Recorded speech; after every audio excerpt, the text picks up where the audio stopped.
You're going to look back at your life, and it'll be one of two narratives. Narrative number one is I woke up every day intentionally pursuing everything I could be in God. And along the way, I made mistakes with zeros attached. But the posture of my heart was to pursue everything I could be in God. Or the narrative of our life will be, unfortunately, my life was defined from going from one urge to the next urge, to the next urge, to the next urge, to the next urge, to the next urge. And thank God that His faithfulness is not compromised by my lack of it. But the quality of my life could have been so much better. I went from one bowl to the next bowl, to the next bowl, to the next bowl, to the next bowl. And that is the imagery I want to leave with us today. Is that instead of only considering what's right and what's wrong, what if for the rest of our life we consider, does this decision belong to the birthright or does this decision belong to the bowl? Is it bowl or is it birthright? Bowl is a metaphor for just living for the next urge. And we justify it by going, it's not wrong. Yes, but it's dumb. It's dumb and it's temporary and there's something so much bigger. Now the Bible is best read as the villain, not the hero. In other words, if we read the Bible and we always read ourselves into the story as the person who would understand and who would get it, we'll miss the point. So you read a story like that and you're like, what an idiot! What idiot would trade everything he could be for one meal? That is as dumb as it comes. I would never do that. It's like, I don't know. Because here's the thing, right? People who pursue everything they can be in God, they tend to make more mistakes in sum total than people living for urges. Because people waking up every day giving it a go are going to make more mistakes than people not doing anything with their life, right? It's just the posture of the heart of it. And here's the thing, it's so common to the Bible because it's common to our story. Like early on, there's a guy named Moses. And Moses was given a huge birthright, free a bunch of slaves. That's a massive birthright. But he pushed back. And he traded it for a bowl at first. This is next slide, this is Exodus 4. Moses said to the Lord, "O Lord, I've never been eloquent, either in the past, nor since you've spoken to your servant. I'm slow of speech and of tongue." And the Lord said, "Who gave man his mouth?"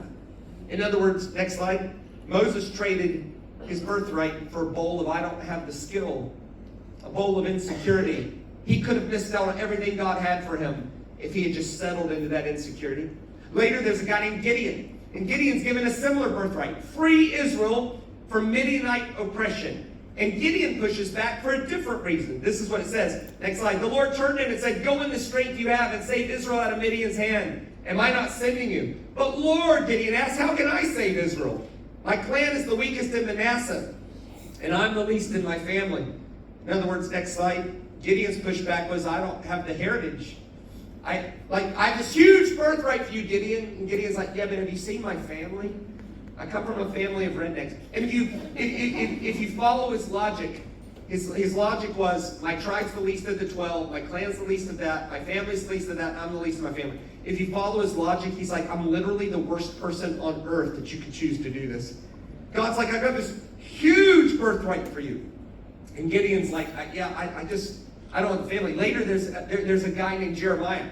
And Jeremiah evidently is young, in his own head at least. I don't know how old or young Jeremiah was. But at least to him, he was not mature enough. This is Jeremiah 1. "And the word of the Lord came to me, saying, Before I formed you in the womb, I knew you. And before you were born, I set you apart. I appointed you as a prophet to the nations." That's a massive birthright.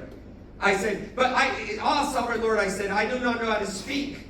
What is this fear of speaking? I do not know how to speak, for I'm only a child.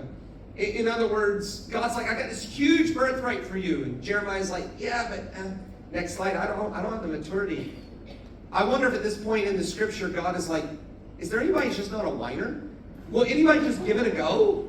You know? And sometimes we trade in permanent things for, I don't have the skill. And instead of going and getting the skill, we complain about not having the skill.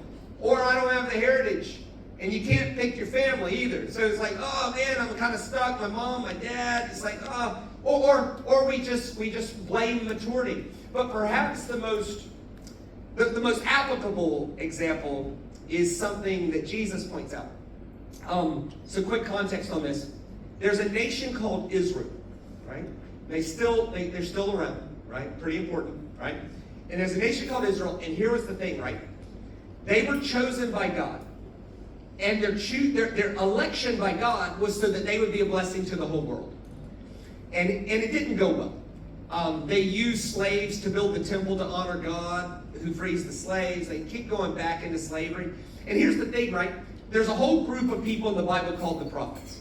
And here was the message of the prophets. You cannot play the God chose us card if you're not going to maintain justice and righteousness.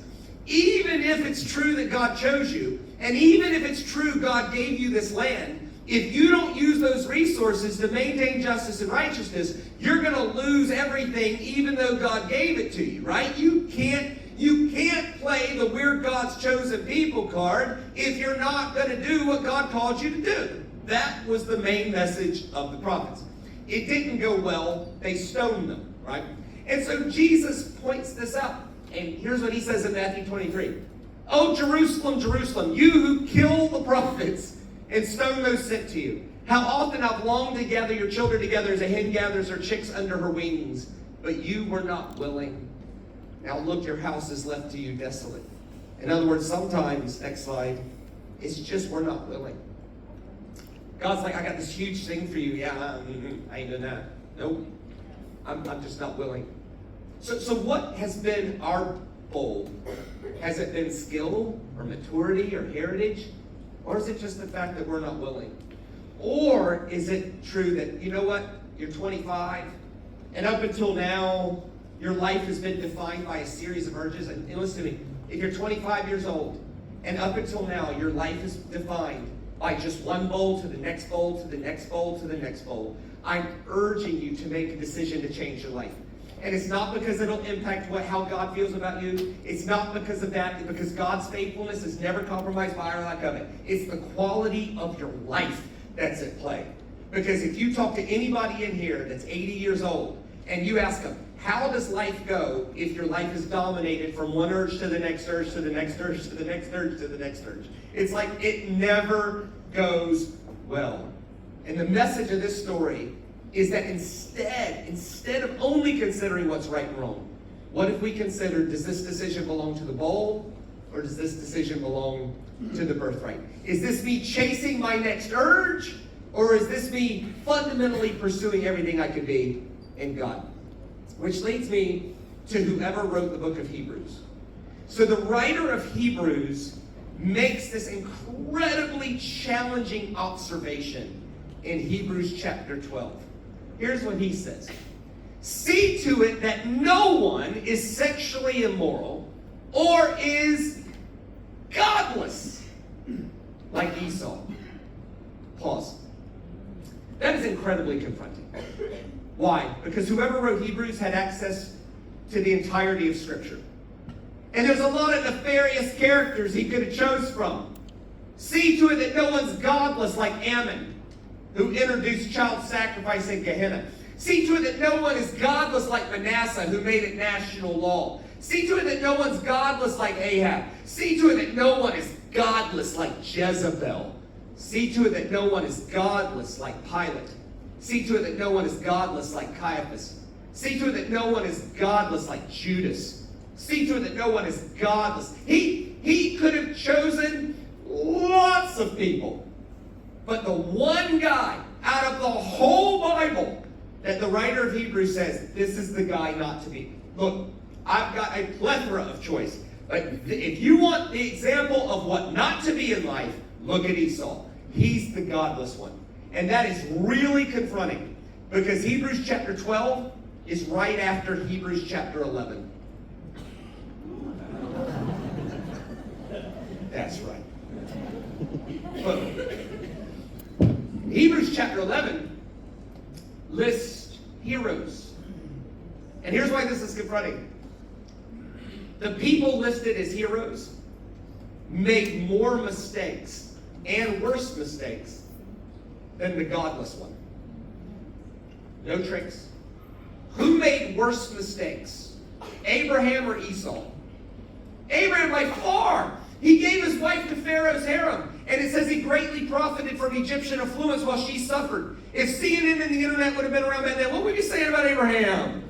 Would Abraham survive today's YouTube heresy hunter people? I don't think so. Would Abraham be invited to the biggest conferences in Australia? I don't think so. By faith, Abraham? Isaac did something similar. Moses was a premeditated murderer. I looked this way at that and see no one. I killed the man and hit him in the sand. Problem was the next day the sand shifted. You got this leg sticking up out of the sand. God said, you'll do. I'll have you write the foundation of all Scripture.